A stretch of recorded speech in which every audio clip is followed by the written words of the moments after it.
Eva moved through the corridors of Fairmont Crest with the disorientation of someone walking through a place that no longer acknowledged her presence. The house absorbed her steps without echo, as if even the walls refused to claim her now. Everything she passed, portraits, furniture polished to a shine, the muted glow of antique lamps, felt like artifacts from someone else's life. She was only a shadow slipping away from a world that had pretended to be hers, a world that had wrapped her in gentleness only to let the blade twist at the center of her chest. She had imagined betrayal before, in the distant, abstract way people do when they think about life's worst possibilities. She had thought of heartbreak, of disappointment, of failure, but she had never imagined losing the foundation of her own identity.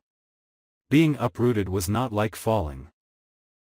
Falling still acknowledged gravity, a force that held you. This was a kind of drifting, a dissociation, a horrifying sense that she had been severed from the person she believed herself to be. As she stepped out onto the porch, the air felt different, colder, as if it recognized her as an outsider intruding on a space she no longer had the right to inhabit. Ted's presence lingered everywhere. The careful organization of the tools on his workbench, the trimmed hedges he had shaped with patient hands, the garden where he'd once taught her the difference between weeds and flowers. These memories twisted like barbed wire inside her. She had loved him without condition, believed in the constancy of his affection, assumed that the bond between them was something elemental and unshakable. Now she saw it differently. A fragile construction resting on a lie so heavy that the entire structure had collapsed in an instant. The revelation had hollowed her out. Alan's admission, delivered with a kind of tortured resolve, had ruptured everything at once. It was not just the truth itself but the weight of its implications, the years of silence, the hidden guilt, the quiet glances between him and Ted she had never understood. They had carried that truth in guarded stillness while she moved through life unaware that the ground beneath her was not solid at all. She wondered how many times Ted had wanted to say something, how many nights Alan had lain awake wondering whether his silence was a mercy or a cruelty. They had both made choices for her, choices that reshaped her existence without her knowing, choices that now burned with the sting of violation. Eva descended the steps, her breath unsteady as she reached the path leading away from the house. She felt a dull ache forming behind her eyes, a tension that threatened to break into something uncontrolled. She refused to cry, not out of strength but from a sense of numbness that had settled over her like frost. Crying required emotional clarity, and she had none. Instead, she carried the weight of belonging nowhere, of being trapped between two men whose actions had shattered her understanding of herself. She walked toward the edge of the estate, every step pulling her further from the identity she had lived with and deeper into an emotional terrain she did not recognize.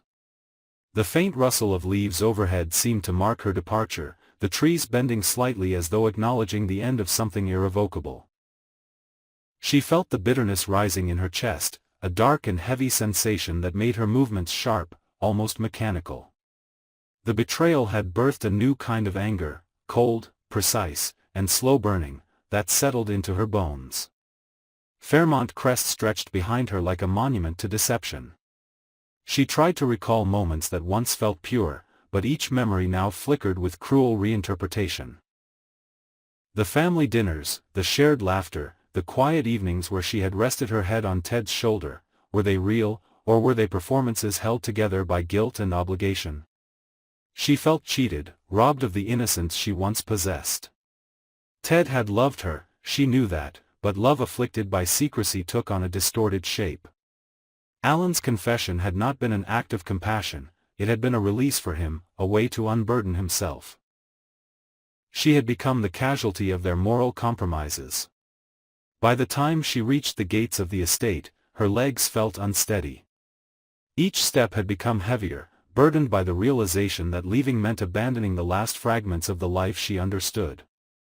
But staying was impossible. Fairmont Crest was suffocating her, its walls closing in with memories that no longer belonged to her. She pushed the gates open, the metal cold beneath her fingers, and stepped beyond the boundary she had once believed she would never cross. The world outside felt different.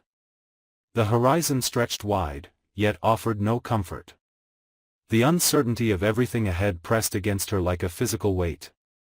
She felt the seed of bitterness taking root within her, its tendrils reaching into every vulnerable part of her.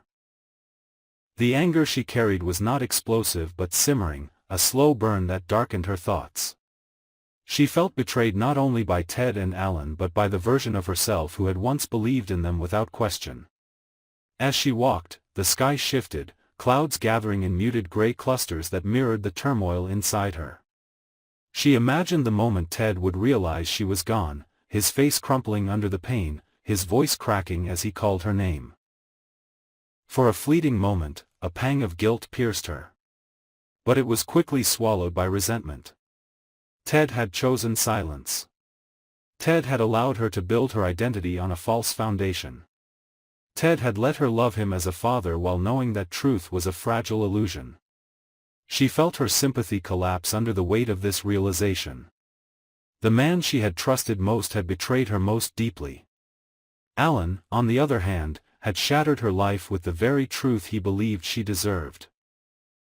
He had acted out of desperation or guilt or perhaps a twisted sense of righteousness, but none of it mattered now. His revelation had left her raw, exposed, and furious. She knew he would justify it to himself as an act of responsibility, but she could already sense the undercurrents of selfishness beneath it. He wanted freedom from the secret, even if the price was her emotional destruction. She resented him as much as she resented Ted, though in a different, more volatile way. Alan had disrupted the structure of her life, forcing her into a reality she did not choose. As Eva continued down the path leading away from Fairmont Crest, the weight of these conflicting emotions carved deep fissures inside her. Each step burned with the necessity of escape, yet her mind kept spiraling back to the lies she had lived with for so long. Her chest tightened with a suffocating sense of displacement. She felt as though she were peeling away from herself, leaving fragments of her former identity scattered along the path behind her. The world around her appeared increasingly strange. The colors felt muted, the air heavier. Her sense of direction blurred as her thoughts tangled into a snarl of confusion and rage. She wondered if she could ever rebuild herself from the ruins of this revelation or if the damage had already seeped too deeply. A part of her feared the darkness spreading inside her, an emotional corrosion that threatened to erode her empathy and reshape her into someone colder, harder, and less forgiving. As the distance between her and Fairmont Crest grew, Eva sensed something shifting within her.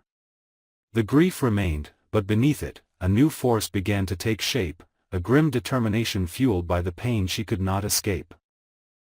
She felt the faintest spark of resolve ignite inside her, though its purpose remained unclear. Whether she sought distance, reinvention, or vengeance, she could not yet say.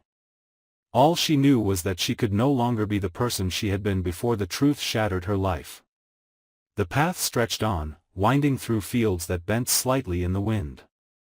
She felt the landscape absorbing her presence, recognizing her as a wanderer moving without destination. Her thoughts grew darker, tracing the outlines of futures forged through bitterness or resilience. She imagined returning one day, not as the broken girl who had fled but as someone transformed by her suffering, someone who would no longer be manipulated or lied to. The possibility clung to her like a whisper, its implications both frightening and powerful.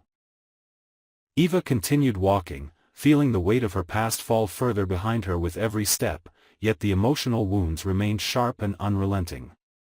She carried them like scars that would shape every choice she made moving forward. She wondered what it meant to rebuild a life from nothing, to navigate a world stripped of the comforts and lies she once accepted as truth.